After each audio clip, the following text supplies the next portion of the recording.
Estado registra 22 mortes em 24 horas pelo novo coronavírus. É o maior número desde o início da pandemia. E a FRN prorroga inscrições para estudantes em todos os editais da instituição.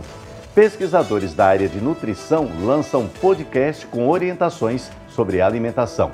Hoje é quarta-feira, 27 de maio de 2020. O TVU Notícias está no ar.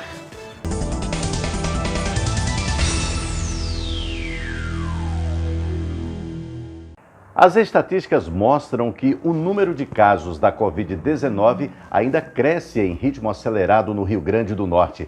O estado teve 22 mortes confirmadas pela doença em apenas um dia e o número de casos suspeitos teve um aumento de 890 em 24 horas. Os dados foram confirmados hoje, no final da manhã, pela Secretaria de Saúde Pública do estado. Infelizmente, a curva da Covid-19 no Rio Grande do Norte ainda é crescente. E, de acordo com a Secretaria de Saúde Pública do Estado, não há previsão de volta à normalidade. Pela última atualização do governo, o Rio Grande do Norte tem hoje 242 mortes confirmadas por causa do coronavírus, 22 a mais que ontem.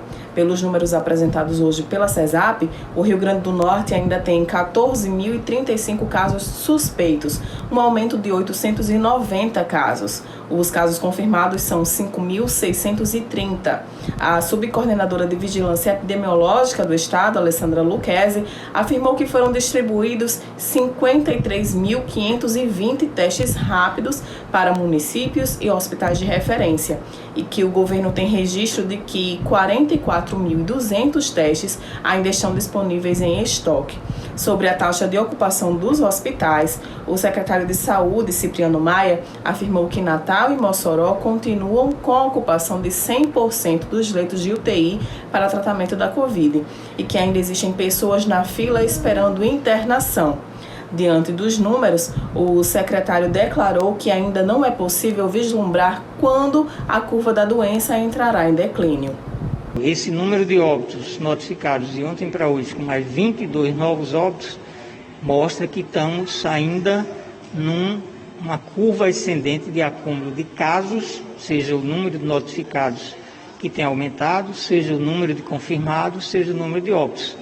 Estamos ansiosos para que a gente possa vislumbrar um horizonte onde a curva comece, se estabilize e comece a cair, para que a gente realmente comece a ver a luz no fim do túnel, comece a ver a esperança de retomarmos a vida social, mas a travessia na tormenta exige toda cautela para que a gente tenha realmente um mar mais tranquilo para poder anunciar esse momento. Estamos planejando, sim, inclusive no diálogo com todos os setores econômicos, mas temos que fazer isso com muita responsabilidade, fortalecendo as medidas de higiene, o uso da máscara correto como uma medida que, digamos assim, fortalece a questão do isolamento, aumenta a proteção das pessoas, né? Diminui a transmissão, para que a gente não venha a ter situações mais críticas e que é que já estamos hoje, né?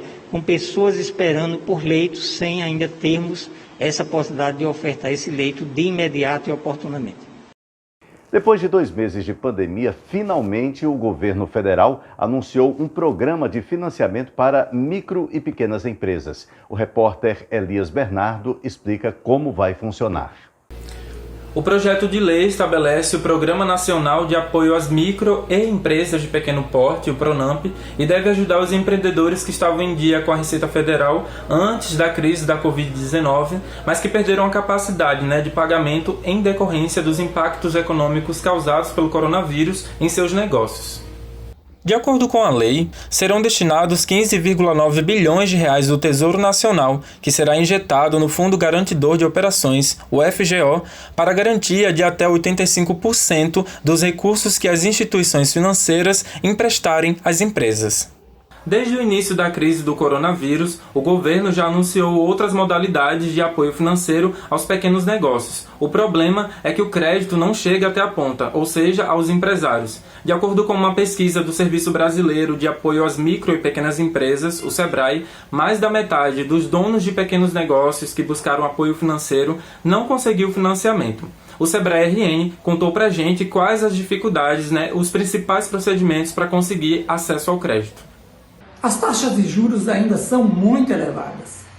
A burocracia existente, a complexidade dos processos, a necessidade de se ter uma avalista, a necessidade também de se renegociar a dívida que cada empresário já tem com essa instituição financeira.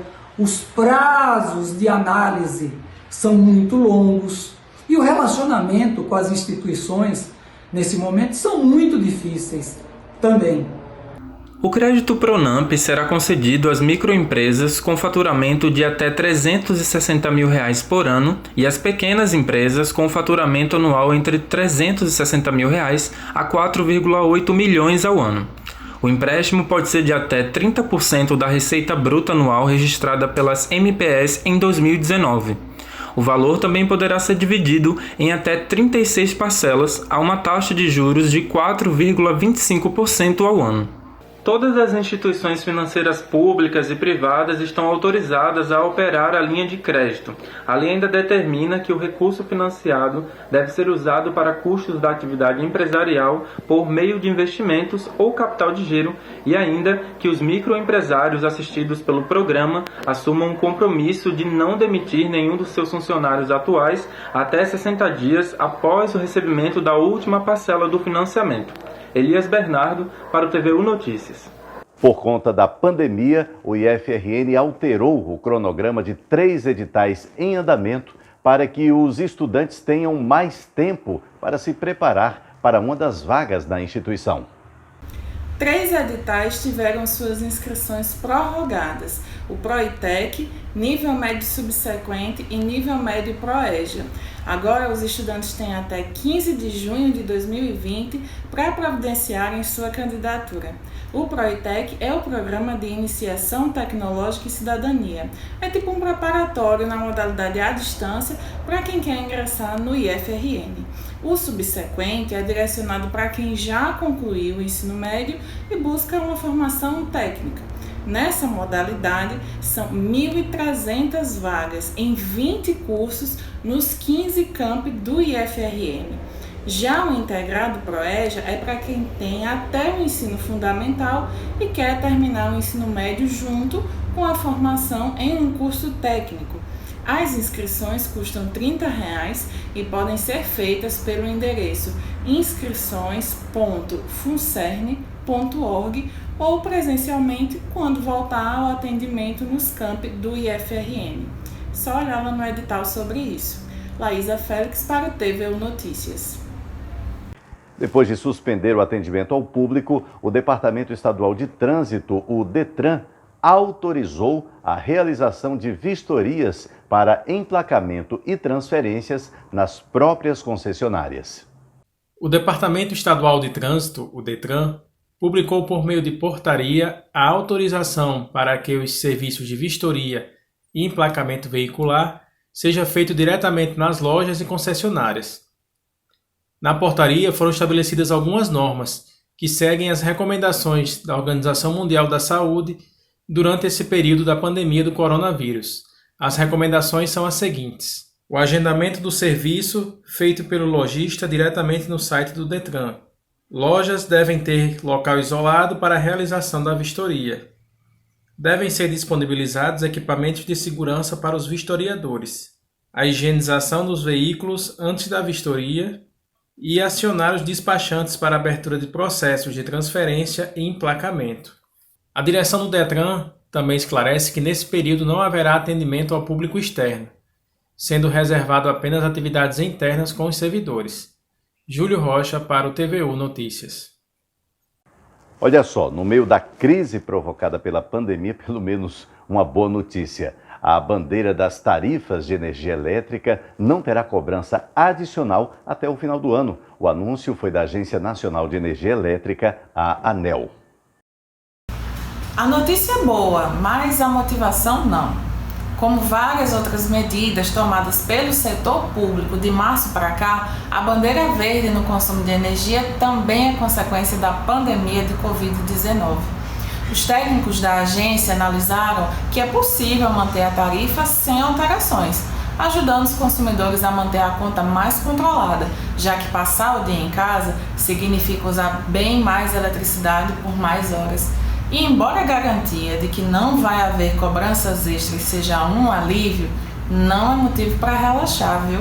A COSERN alerta para as medidas que podem ajudar a não desperdiçar e até mesmo economizar energia, como usar aparelhos elétricos com eficiência, por exemplo. Sabe aquela etiqueta branca, grande, que os eletrodomésticos têm? Ali você confere a eficiência energética de cada aparelho, além do consumo em kWh, ou seja, o quanto vai pesar na conta de luz no fim do mês. O melhor é não deixar aparelhos na tomada sempre que não estiverem em uso. É bom lembrar que até aquela luzinha da TV ou o aparelho de som também consome energia.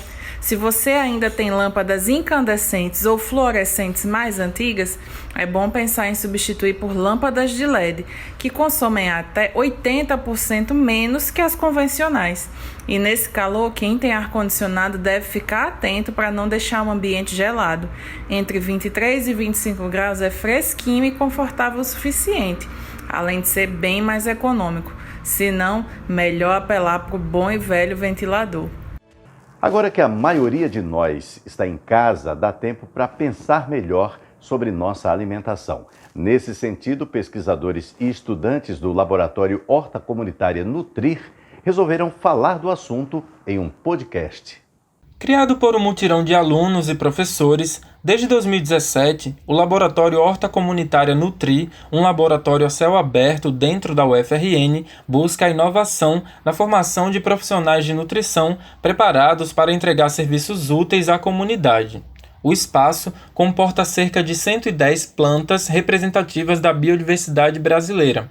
Assim como a UFRN, em suas atividades, englobam o ensino, a extensão e a pesquisa. Pensando nisso, desde abril, o projeto criou o podcast Lab Nutrir, que traz para discussão temas relacionados à saúde, alimentação, agricultura familiar, entre outros assuntos. Na verdade, a iniciativa partiu da aluna Carla Yasmin e hoje conta com a importante participação da Laura, é outra aluna nossa, e vem produzindo uma série de episódios, sempre contando com a presença de convidados muito importantes. Os temas são com muito cuidado e carinho pensados no planejamento, para que possa vir um tipo de informação e que essa informação ela contribua tanto na interação com o ouvinte, quanto com a própria repercussão que vai se surgindo. Uma das alunas do Departamento de Nutrição da UFRN, que faz parte do Lab Nutrir e também apresenta o podcast, contou pra gente um pouco mais do que tem feito para levar informação à sociedade em relação à saúde e outros temas no podcast. O conhecimento científico que trabalhamos na universidade é passado através de podcast de maneira simples, a fim de conectar a universidade à comunidade. Nos episódios, nós mostramos como a cegueira botânica influencia na qualidade das dietas, mostramos a importância do fortalecimento de políticas públicas para garantir segurança alimentar e nutricional, de como os polinizadores e os agricultores familiares são essenciais para garantir comida na nossa mesa e outros assuntos também bastante importantes. Nossos episódios estão disponíveis no Spotify, no SoundCloud, no Deezer e no nosso site, nutrir.ufrn.br. Sempre que nós postamos novos episódios, nós avisamos através do Instagram, @nutriorta. A chegada de um filho é cercada de muitos cuidados e expectativas. Durante a pandemia, um projeto da UFRN busca amparar mulheres grávidas com orientações à distância para garantir que tudo corra bem para mãe e filho. A chegada de Maria Flor está sendo aguardada com muito amor e carinho. Tudo está pronto, mas o cuidado aumentou nesse momento de pandemia. A jornalista Érica Lima buscou o projeto Gestar e Educar Online, que oferta atividade de teleconsulta para gestantes nesse período de isolamento social. A gestação em si já é um período de muitas dúvidas, muitas incertezas e insegurança para a gestante, a mãe pela primeira vez, que vai ser mãe pela primeira vez. E aí eu me via nessa situação, muito feliz com a minha gravidez, mas cheia de dúvidas. E num período de pandemia, em distanciamento social, em casa, E aí eu descobri o projeto Gestar e Cuidar da UFRN, da Facisa, através do Instagram. Eu, olhando o Instagram, vi o Instagram deles e vi assim que tinha uma teleconsulta. E aí eu achei muito interessante, porque era uma oportunidade que eu teria de tirar algumas dúvidas, de conversar com pessoas que poderiam me falar sobre as questões da gravidez, né? O projeto é desenvolvido pela UFRN e Facisa e oferta educação em saúde através de lives educativas, posts informativos e teleconsulta.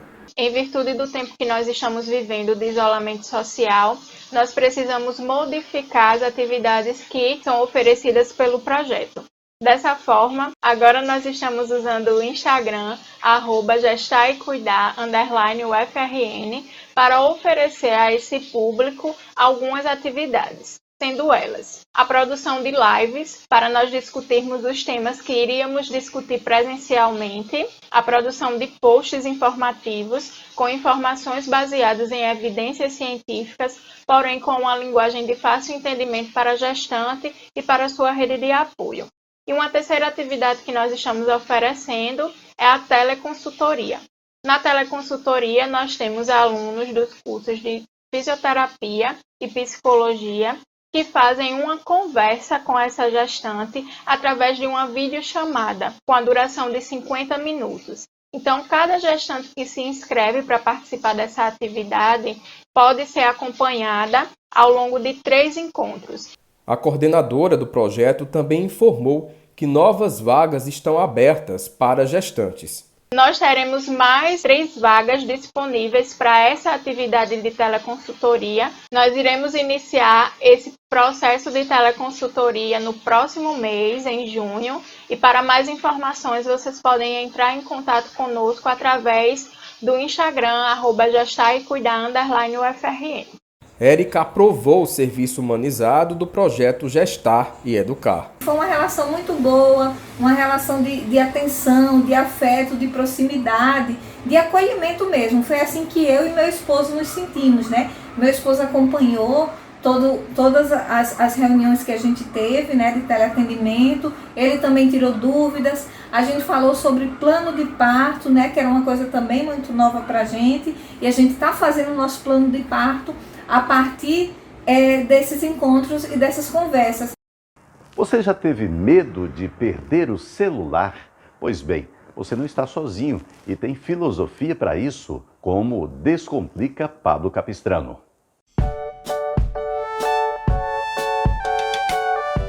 Um dos distúrbios marcantes de nossa era, junto com a diabetes, a pressão alta e a depressão, é o medo de perder o celular. Eu, por exemplo, que sou do século passado, ganhei meu primeiro celular em 1998. Isso significa que vivi 24 dos meus 45 anos sem um aparelho celular. Quase um quarto de século. E sabe o que é mais louco? Eu era feliz. Minha vida era tão boa e serena quanto a vida de qualquer humano médio nessa fazenda iluminada chamada Natal. Hoje, eu sou um dependente digital, um viciado eletrônico, um maníaco, refém de Mark Zuckerberg. Diante dessa ansiedade de desconexão, só Epicuro pode me salvar. Objeto de distorção por parte da Igreja, Epicuro foi um dos filósofos mais difamados do Ocidente. Seu pensamento se transformou numa espécie de febre hedonista, numa busca desenfreada pelos prazeres do mundo. Vivendo num período de decadência da cidade de Atenas, a geração de Epicuro amargou os dissabores do colapso político e econômico da Grécia clássica. Para se afastar do caos, Epicuro preferiu se retirar da vida pública e fundou sua própria escola filosófica, longe dos muros da cidade e do burburinho da praça do mercado.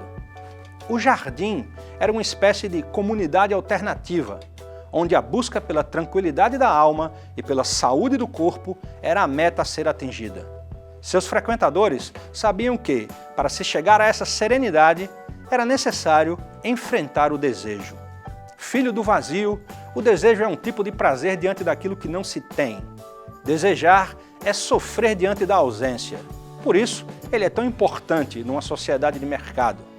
Nesse mundo que gira ao redor de um shopping, nossa vida se torna um ciclo sem fim, de desejo, ansiedade e consumo. Uma guerra infinita em busca da blusa perfeita, do último modelo de iPhone, do namorado ou da namorada mais top. O jardineiro Epicuro nos ensinou que a felicidade genuína só pode ser atingida quando a alma está serena e quando se busca o prazer na saciedade, na presença do que se tem. Apenas se a gente aprender a não trocar nossas noites de sono por causa do medo de perder aquilo que temos ou pelo desejo de possuir aquilo que ainda não chegamos a ter, é que teremos chance de nos libertarmos de nossas ansiedades. Afinal, como escreveu Epicuro, a quem não basta pouco, nada basta.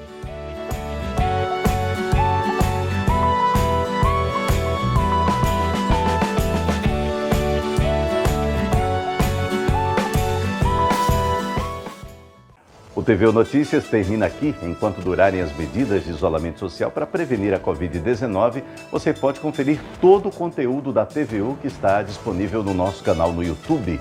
Uma boa noite para você. Se puder, não esqueça, fique em casa. Até amanhã.